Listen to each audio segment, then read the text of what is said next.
Welcome back to you again. I hope कि आप सभी अच्छे होंगे और आपने अपने लास्ट टॉपिक को रिवाइज कर लिया होगा। आज हम बात करेंगे हमारे चैप्टर का लास्ट टॉपिक, ठीक है। आज हम अपने चैप्टर 11 को transportation in animals and plants को फिनिश करने जा रहे हैं। तो कंटिन्यू करते हैं next topic, transportation in plants. ठीक है, हमने एक्सक्रीटरी सिस्टम की बात कर ली और सर्कुलेटरी सिस्टम के सारे कंपोनेंट्स की बात कर ली। आज हम कंटिन्यू करेंगे last topic, transportation in plants. The roots of the plants absorb the essential minerals and water from the soil.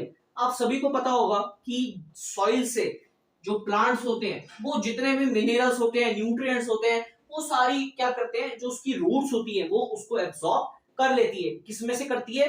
Soil के अंदर से।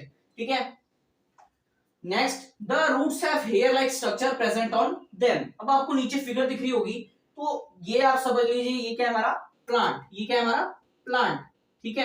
और ये क्या है इसकी रूट्स। तो ये जो रूट्स हो इसमें क्या है? Hair like structure. आप सभी को दिख रहा होगा ये क्या है? हेयर लाइक स्ट्रक्चर, ठीक है। रूट्स के अंदर हेयर लाइक स्ट्रक्चर प्रेजेंट होते हैं। Next point, these hair increase the surface area of the roots and hence allow more amount of absorption. अब अगर एक छोटा प्लांट भी है, ठीक है, ये प्लांट है तो ये क्या है? छोटा प्लांट। अगर छोटा प्लांट भी है तो उसकी रूट्स क्या है? नीचे सॉइल के अंदर ज्यादा फैली होती है, ठीक है। जितनी ज्यादा रूट्स फैली होगी उतना अमाउंट ऑफ एब्जॉर्प्शन ये कर पाएगा, ठीक है। चाहे वो वाटर हो, चाहे वो मिनरल्स, न्यूट्रिएंट्स, सब चीज का एब्जॉर्प्शन ये ज्यादा कर पाएगा। Next point, from the roots the water and minerals are transported through other parts of plants through a special kind of tissues called vascular tissue. अब रूट से क्या होता है? जितना भी वाटर और मिनरल्स होता है वो सारा अदर पार्ट्स ऑफ प्लांट्स में ट्रांसपोर्ट हो जाता है, ठीक है। किसके थ्रू? एक स्पेशल काइंड ऑफ टिश्यू होता है जिसका नाम होता है वस्कुलर टिश्यू। क्या होता है?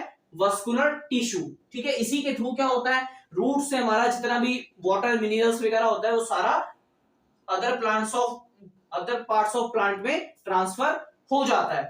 नेक्स्ट बात करते हैं, अब वस्कुलर टिश्यू के अंदर दो तरीके के टिश्यू होते हैं, ठीक है। बात करते हैं फर्स्ट, जाइलम। क्या नाम है इसका?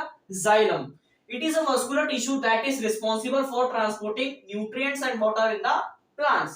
अब ये जो muscular tissue होता है, this kind of muscular tissue जो कि है जाइलम, ये क्या काम करता है? ये रिस्पॉन्सिबल होता है जितने भी न्यूट्रिएंट्स और मिनरल्स होते हैं, ठीक है, उसको प्लांट्स के अंदर ट्रांसपोर्ट करने का काम करता है। The root cells absorb water and minerals and transport it to xylem. ठीक है, जितना भी रूट्स क्या करती है? वाटर और मिनरल्स को एब्सॉर्ब करती है और क्या करती है? इसको ट्रांसपोर्ट करती है कहां तक? जाइलम तक। Water and minerals transported to the xylem. Xylem carries it to other parts unidirectionally without usage of energy. अब जो रूट्स थी उसने सारा वाटर और मिनरल्स को एब्सॉर्ब कर लिया और ट्रांसपोर्ट कर दिया कहां तक? जाइलम तक। अब जाइलम का काम स्टार्ट होता है, वो क्या करता है? उसको कैरी करता है और जितने भी सारे पार्ट्स है प्लांट के वहां पर ट्रांसपोर्ट उसको कर देता है। कैसा? अनडायरेक्शनली, उसकी कोई डायरेक्शन नहीं होती, वो कहीं पर भी कर देता है, मतलब बस ट्रांसपोर्ट कर देता है विदाउट यूजेज ऑफ एनर्जी, बिना एनर्जी की यूज किए, ठीक है। जो वो ट्रांसपोर्ट करता है उसके अंदर कोई भी एनर्जी हमारी यूज नहीं होती। फर्स्ट बात करते हैं, इसमें मैं आपको साथ साथ डिफरेंस बताता हुआ भी चल रहा हूं ताकि एग्जाम पॉइंट ऑफ व्यू से अगर डिफरेंस की बात हो तो आप लिख पाए। तो फर्स्ट हमने इसमें देखा कि क्या करता है? ये ट्रांसपोर्ट करता है न्यूट्रिएंट्स और वाटर को प्लांट्स में, ठीक है, रूट्स तक।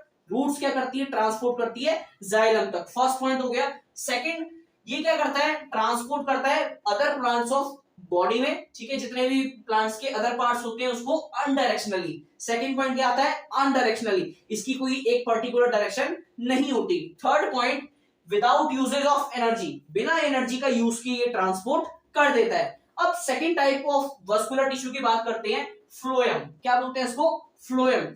It is a muscular tissue that transports the food produced by the leaves source to all parts of the plant. अब हुआ क्या?